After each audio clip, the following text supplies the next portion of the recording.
বিশৃঙ্খলা। মেসির সঙ্গে থাকা ব্যক্তিদের নামের তালিকা তৈরি সিটের। তালিকা ধরে নোটিশ পাঠিয়ে শুরু হবে জিজ্ঞাসাবাদ, এমনই খবর এসআইটি সূত্রে। অনলাইনে টিকিট বিক্রি সংস্থা 3 কর্তাকে জিজ্ঞাসাবাদ সিটের। এ সম্পর্কে আরো জানবো, মৈক ঠাকুর চক্রবর্তী রয়েছেন টেলিফোন লাইনে। মৈক, কি জানতে পারছো? দেখো, কিছুদিন আগে যুব ভারতী ক্রীড়াঙ্গনে লিও মেসির প্রোগ্রাম ছিল এবং সেখানে বিশৃঙ্খলা হয়। এরপর এসআইটি ইনভেস্টিগেশন শুরু করে। প্রথম থেকেই প্রচুর ভাইরাল ভিডিও ছিল, যাতে দেখা যাচ্ছিল যে লিও মেসির ক্লোজ প্রক্সিমিটির মধ্যে প্রচুর লোক ঘোরাফেরা করছে। প্রশ্ন উঠেছিল যে সবার কাছে কি গ্রাউন্ড অ্যাক্সেস কার্ড ছিল? এত গ্রাউন্ড অ্যাক্সেস কার্ড এলোই বা কোথা থেকে?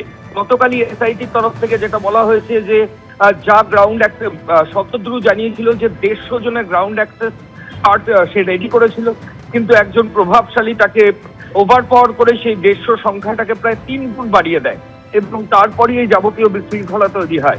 এরপরই এসআইটির অফিসিয়ালসরা শতদ্রু স্টেটমেন্ট, ভিডিওগ্রাফি এগুলো এক্সামিন করার পর একটা নামের তালিকা তৈরি করেছেন। মূলত এই নামের তালিকাতে লিও মেসির ক্লোজ প্রক্সিমিটির মধ্যে কাদের থাকার কথা ছিল আর কারা ছিল, এই বিষয়টা একটা তালিকা রেডি করা হয়েছে। এবং এসআইটি সূত্রে খবর যে যাদের থাকার কথা ছিল এবং যাদের যারা ছিল এদের প্রত্যেককে দরকার হলে তারা নোটিশ পাঠিয়ে ইন্টারোগেশন বা এক্সামিনেশন সেটা শুরু করবেন। আগামীকাল থেকেই এই নোটিশ পাঠিয়ে জিজ্ঞাসাবাদের প্রক্রিয়া শুরু হতে পারে, এমনটাই এসআইটি সূত্রে খবর। মূলত লিও মেসিকে ঘিরে যারা ছিলেন তাদের ওই দিন ওখানে থাকার কথা ছিল কিনা, যদি থাকার কথা না থাকে তাহলে কোথায় থাকার কথা ছিল, তারপর তারা ওখানে ঢুকলেন তাদের কাছে গ্রাউন্ড অ্যাক্সেস কার্ড ছিল কিনা, এই যাবতীয় যা কিছু সেগুলো এক্সামিন করবেন এসআইটির অফিসিয়ালসরা। এবং নামের তালিকা ইতিমধ্যেই তারা রেডি করেছেন, এমনটাই এসআইটির সূত্রে খবর।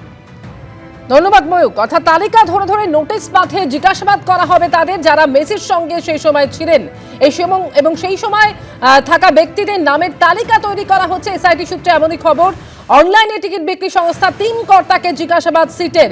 টিকিট বিক্রি সংস্থার সিইও, ম্যানেজার এবং ডিরেক্টরকে দীর্ঘ জিজ্ঞাসাবাদ। সৌমিত্র রায় এই মুহূর্তে আমাদের সঙ্গে রয়েছেন সরাসরি। সৌমিত্র, অর্থাৎ একেবারে নামের তালিকা করা হচ্ছে সেই সময় মেসির সঙ্গে যারা ছিলেন এবং সেই নামের তালিকা ধরে ধরে নোটিশ পাঠিয়ে তাদেরকে জিজ্ঞাসাবাদ করা হবে। ঠিক কিভাবে এসআইটি তদন্ত এগিয়ে নিয়ে যাচ্ছে সৌমিত্র, কি জানা যাচ্ছে? দেখো, তো যেটা হয়েছে সেটা যে এসআইটি তদন্তে যেটা উঠে এসছে সেটা হচ্ছে শতদ্রু দত্ত যেটা জানিয়েছে যে এই যে গ্রাউন্ড অ্যাক্সেস কজনের ছিল, কার কার ছিল এবং গ্রাউন্ড অ্যাক্সেস পাস কারা এটা অ্যাপ্রুভ করেছিল, এই তথ্যগুলোই এখন এসআইটির যারা অফিসাররা রয়েছেন তারা এখন খুঁটিয়ে দেখছেন। এটা শতদ্রু দত্ত যেটা প্রথমে জানিয়েছেন যে প্রথমে তাদের যে তালিকা তৈরি হয় সেই তালিকায় 150 জনের গ্রাউন্ড অ্যাক্সেস ছিল, তারপর সেই সংখ্যাটা কয়েক গুণ লাফিয়ে বেড়ে যায়। এবার তুমি জানো যে ইতিমধ্যেই যেটা জানা যাচ্ছে যে এক প্রভাবশালীর কথায়, এক প্রভাবশালীর অনুরোধে এই গ্রাউন্ড অ্যাক্সেসের সংখ্যাটা লাফিয়ে বেড়ে যায়, 3 গুণ হয়ে যায়।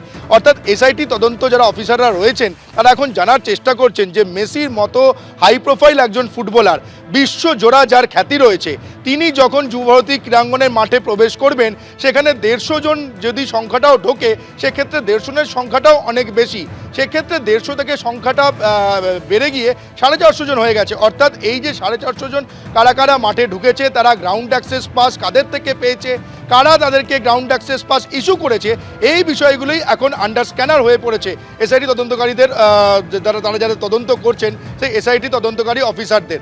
এখন তোমাকে জানিয়ে রাখি যে এই যে শতদ্রু দত্ত, তাদের যেটা আরেকটা তথ্য উঠে আসছে যে শতদ্রু দত্ত এই যে মেগা ইভেন্টের আগের দিন তার পুলিশের সঙ্গে, বিধাননগর পুলিশ কমিশনারের সঙ্গে একটা বৈঠক করার কথা ছিল এবং সেখানে সেই যে অনুষ্ঠানের ফ্লো চার্ট, সেই ফ্লো চার্ট কী হবে এবং কি অনুষ্ঠানের যে তালিকা, অর্থাৎ কোন অনুষ্ঠানের পরে কোন অনুষ্ঠান হবে এবং কত সময়ের জন্য হবে, অর্থাৎ যে ফ্লো চার্ট, সেই ফ্লো চার্টটা বিধাননগর পুলিশ কমিশনারকে বলার কথা ছিল এই শতদ্রু দত্তর। যেটা তদন্তে জানা যাচ্ছে, সূত্র মারফত জানা যাচ্ছে যে এই মেগা ইভেন্টের আগের দিন, অর্থাৎ 13ই ডিসেম্বর হয়েছে, তার আগের দিন মানে 12ই ডিসেম্বর শতদ্রু দত্ত নাকি পুলিশের সঙ্গে এই বৈঠকে গড় হাজির ছিল। তিনি এই বৈঠকটা করেননি, তার পরিবর্তে তার যে ম্যানেজার ইতিমধ্যেই যাকে জিজ্ঞাসাবাদ করেছে পুলিশ, লালটু দাস, সেই লালটু দাস পুলিশের সঙ্গে বৈঠকে হাজির ছিল। তার ফলে পুলিশের সঙ্গে শতদ্রু দত্ত ডিরেক্ট কমিউনিকেশন না হওয়ার ফলে একটা কমিউনিকেশন গ্যাপ তৈরি হয়েছে। এবং এই যে গ্রাউন্ড অ্যাক্সেসের কথা উঠে আসছে, যে 150 জন গ্রাউন্ড অ্যাক্সেস ছিল, কিন্তু সেই সংখ্যাটা লাফিয়ে আরও বেড়ে গিয়েছিল এক প্রভাবশালীর কথায়। ফলে তাদের যে গ্রাউন্ড অ্যাক্সেসের কথা শতদ্রু দত্ত জানতো কিনা সেটাও এখন কিন্তু তদন্তকারী যে অফিসাররা তারা এখন দেখছে। ফলে এই যে পুলিশের সঙ্গে শতদ্রু দত্তর মেগা ইভেন্টের আগের দিন কোনো বৈঠক হয়নি, তার সেই বৈঠকে শতদ্রু দত্তকে ফোন করা হয়েছিল, কিন্তু শতদ্রু দত্ত সেই পুলিশের ফোন ধরেননি, তাকে ফোনে পাওয়া যায়নি। বিভিন্ন সূত্র থেকে এটাই জানা যাচ্ছে যে যখন ইভেন্ট এগিয়ে আসছে 13ই ডিসেম্বর এগিয়ে আসে, শতদ্রু দত্তর ফোনে নাকি মাঝে মধ্যেই ফোন করে পাওয়া যেত না। ফলে যখন আগের দিন শতদ্রু দত্তর সঙ্গে পুলিশের বৈঠক ছিল, শতদ্রু দত্তকে ফোন করেও তাকে ফোনে পাওয়া যায়নি। ফোনে না পাওয়া গেলে তার যে ম্যানেজার, যিনি লালটু দাস, এর আগেও যখন বৈঠক হয়েছে পুলিশের সঙ্গে শতদ্রু দত্তর সঙ্গে, এই লালটু দাস তিনি হাজির ছিলেন। ফলে শতদ্রু দত্তকে যখন ফোনে পাওয়া যায়নি, তখন ম্যানেজার লালটু দাসকে ফোন করা হয়েছিল। লালটু দাস এই পুলিশের মিটিংয়ে তিনি হাজির ছিলেন। এবং এই যে বৈঠকে আরও একটা বিষয় যেটা উঠে আসছে, সেটা লালটু দাসকে পুলিশের তরফে জিজ্ঞাসা করা হয়েছিল যে এই যে অনুষ্ঠান, এই অনুষ্ঠানে কোনো রকম ড্রোন ক্যামেরা থাকবে কিনা। ফলে এই ড্রোন ক্যামেরা থাকবে কিনা এর উত্তরও লালটু দাস কিন্তু স্পষ্টভাবে দিতে পারেননি।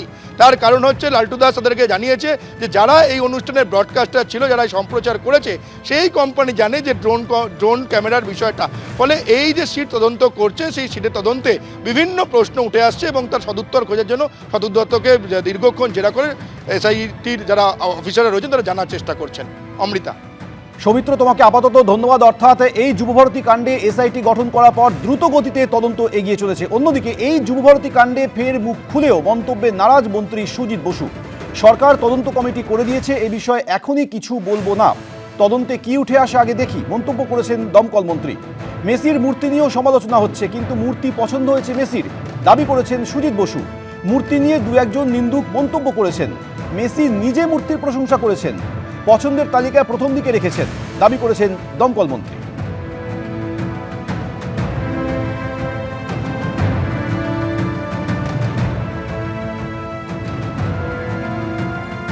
এই ব্যাপারে আমি এক্ষুনি বলবো না, কারণ সরকার একটা এনকোয়ারি কমিটি করেছে। এনকোয়ারি কমিটির রিপোর্ট বেরোক, কোথায় ভুল কোথায় ঠিক হয়েছে সেটা এনকোয়ারি রিপোর্ট বলবে। আর আমি বলতে পারি এই বাংলায় অনেক বড় বড় জিনিস হয়েছে, হবে। আমাদের সরকারের আমলেও অনেক বড় বড় ইভেন্ট হয়েছে।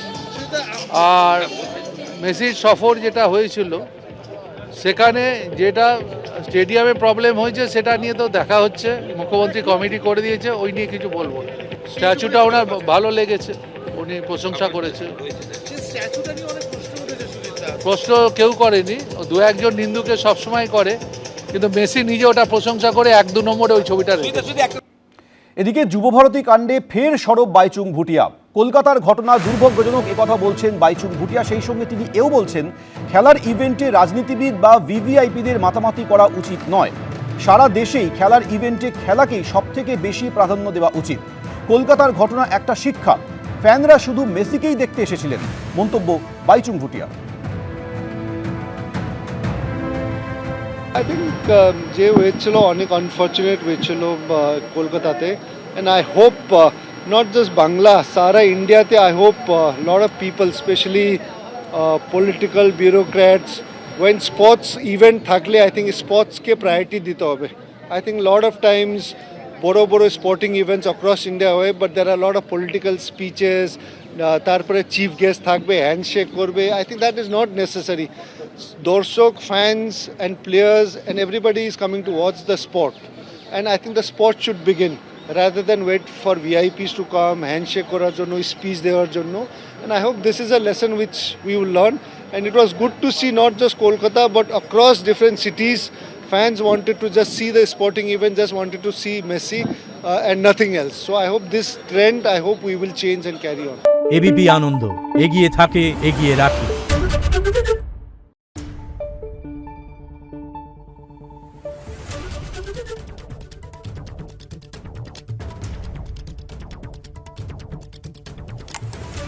Thank you.